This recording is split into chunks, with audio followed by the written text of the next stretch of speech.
Hi, Michael. I'll start with a very serious story, obviously with everything going on with the Ukraine. How is Andrei Yarmolenko? Uh, he's not in a really good position at the moment, I've got to say. We've given him a few days off, and totally understandable. Yeah, I was about to say, is the club doing anything specifically to support him? But you giving him time off is exactly that, isn't it? Yeah, it's very difficult, but I've asked them, and the club have been very good again. The club have asked me to speak with him. If there's anything they can do, anything we can do for him, we'll certainly help him. But he's asked me just now, can he have a few days off just now, and I've granted him that. It's a real difficult time for him and his family, and we respect that. Do you know if his family are safe at the moment? Has he given you any information on that? No, I spoke with him yesterday when he was in the training ground. I spoke with him, and he was upset, which you can imagine, and rightly so. So we just hope that everything goes well, and that all his family members and close family members all keep safe. You're a very close-knit squad, David. This is the squad you built. You've got a lot of leaders in the club. I mean, they must be thinking and talking about it as well, I'd imagine. Well, I think the whole world's thinking and talking about it, aren't we? We're all deeply saddened by the actions, and we're all, desperately hoping that there's no deaths. But I know already there has been, so we're really saddened by it. We've just come out of a pandemic, and the last thing we need is to have if anything, which even gets close to the word war. We really don't want that at all. Really. I'll move on to club matters now, David. A very exciting and glamorous Europa League draw. It is. I think it's what I've seen. I think it's the pick of the round. I think Seville got unbelievable history of winning the competition. I know the manager Julian, and going to Seville is a big job. They're probably after Real Madrid, probably the form side in Spain at the moment. So really tough game, but also I wanted a big game. I want the big teams. I want us to challenge ourselves against the best teams and have a go for it. So Seville's a really tough game. You never know, you might be going there twice. Sorry? You never know, you might be going there twice. The final, correct. I was forgetting that. Well, it'll be good to get used to the stadium, won't it? Did you have a little hope it was maybe Rangers? Yeah, I did, because I was really looking forward to maybe getting a game against Rangers. It would be a real tough game. Rangers have done brilliantly well to overcome Dortmund. Correct me, I might be wrong here, but I think Dortmund might have been one of the only Champions League teams actually knocked out for the teams who qualified. So great credit to Rangers for getting through. I know everyone moans about how many games you've got, but you look at it and go, can you imagine the fans when they see Seville? They'll all be on their WhatsApp groups now trying to book flights. This is what it's all about, isn't it? Well, the big thing at getting to Europe was the excitement was around West Ham. Everybody wanted to go on the European tour. We've had unbelievable support. And I'll tell you the other thing is, we've played well in Europe and we've done well in the games, and we'll take a big support to Seville. I've got no doubt about that. And, we'll go there and really look forward to it. At the moment, I believe it's a greater pressure for Seville than it is for West Ham. They're much more used to it. We're getting used to it, and hopefully get even more used to it in the future. Well, you have done well, because your reward was having a free week watching Europe, wasn't it? Yeah. I watched Sebastian Haller in the week. Obviously, he's doing brilliant in the Champions League this season, top scorer. But he said some really nice things about you, and he's not critical, and he said, he just wasn't the right striker for you, but he understood why you moved on. I just want to know what your thoughts on that, and your thoughts on him, the way he's developed at Ajax in general. Seb was a great lad for us. Off the top of my head, thinking about Seb, he scored a goal at Sheffield United.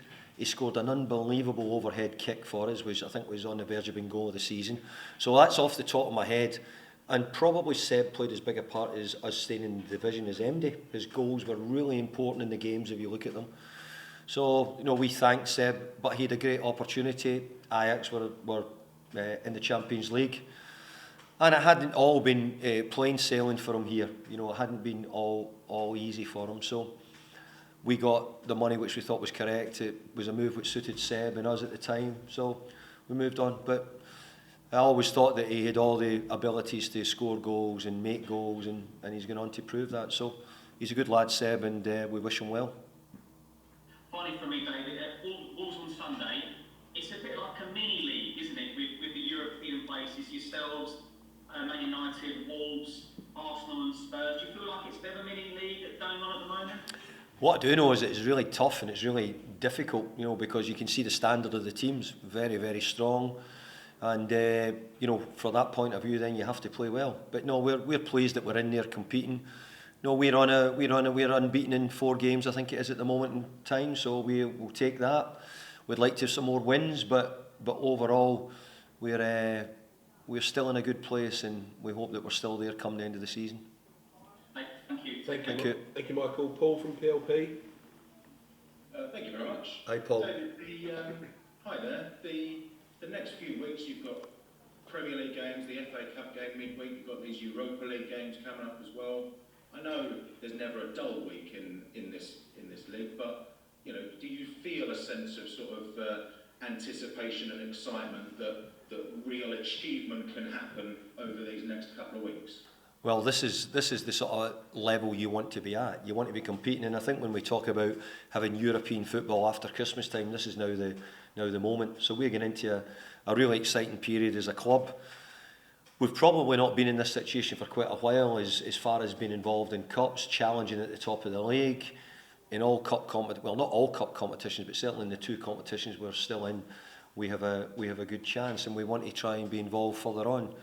So you take the games individually. My first game's got to be Wolves in the league, but obviously we're thinking about other things as well. We've got FA Cup ties. We've got obviously the draw today, giving us Seville in the Europa League is really exciting. So I think for the supporters and everybody at West Ham, we're in a good place, but we need to keep trying to build on that and improve on it if we can. How impressed have you been with Wolves over the last few weeks? I've been really impressed by Wolves. Wolves, I think, if you took out the early games of the season, have been in really good form, consistent form. I think they've got a lot of confidence about their team at the moment, and they're playing well. They really are. What's your team news? How's the squad injury-wise? We're doing okay. Vladimir Coufal had an operation on a hernia in midweek, so he's obviously going to miss the game and will be out for a few weeks. But apart from that, Angela Igbona, I think, who the cruciate at the start of the season, I think in the main we're pretty much. Arthur Mazawaku's got a knee injury, which we're trying to get him back if we can. So we're not too bad. See that Vladimir's injury's been troubling him for a while. How much has that affected him? From the outside, it looks like he hasn't quite hit the heights of perhaps last season, this season. Is that because of this problem? Well, we think it's part of it. We think that he's had a struggle with it for quite a long time. And if you look at the international players, the amount of games they've had to play, if you look at the Euros he was involved in, all the games we played last year, the quickness of the games and just the amount we've had even this season, if you include all the games we've had. So it can take its toll on the players, and unfortunately Vladimir couldn't go on with the way it was at the moment. Fair enough. Very best of luck at the weekend. Thank you. Thank you, Paul. Cheers. Finally, Emma from BBC. Hi, Emma. Afternoon, David. Are you hoping that Wolves are a little tired, considering that they would have played on Thursday night? I certainly am, yes, but in football sometimes you never know if it's the regular games or if it's the rest or the preparation time, what you need. But look, we've had plenty this season. We've had very few games where I'd say we've had an advantage over the opposition regarding time. So we know what it's like, and Wolves all have had a difficult week, but sadly that's the way it's going now with the games that have been called off during the COVID. There's a lot of teams who are going to have games put in. We've got a really difficult week when you think that we play Sunday, then we have to play Wednesday at Southampton, then we have to go to Liverpool on Saturday. So for us to have 3 games in 6 days starts on Sunday for us. So that becomes very difficult for us. You say you're relatively happy with your form at the moment, but it is 5 points from your last 5 games in the Premier League. Is that at all a cause for concern? Well, I think being unbeaten in 4 in the Premier League with the way the teams are and how close the teams are, I think makes it a situation we'd like to have more, of course we would. But I think you've just got to remember that, where we are, we're still challenging, we're in the 2 cups, we're in a healthy place. So, yeah, I think we're in a good position. Are there some players who you'd like to see scoring a few more goals at the moment? Is that a cause for concern at all? I would like more players to score more goals, but if you're talking about, I think we're only behind Man City, Liverpool and Chelsea in goals scored this year, Emma, as far as I know. So where goals scored isn't the big problem. It's if you're talking about individual players, we'd like to see Mick scoring more goals, like Thomas Souček to get more goals, if that's what you're alluding to. But I think if you're talking about goals as a team, I think we're doing okay in that department. And with the loss now of Coufal for a while, by the sound of things, how pleased are you that you've got Ben Johnson to rely on for that? And I think some fans aren't as impressed by Fredericks and maybe feel that he might not be at West Ham after this season. Well, I'm the one who has to make the decisions and make the calls on it, and Ryan picked up a little bit of a groin strain. We don't think it's too bad, but fortunately, yes, we have Ben, who we see him as a young and progressing young player, and we're trying to develop him, and he's done really, really well. He's had to play 2 or 3 different positions. Ben had to play left back, right back in different occasions, so he's done really well for us, Ben, and we like him a lot. So let's hope he continues to make the progress.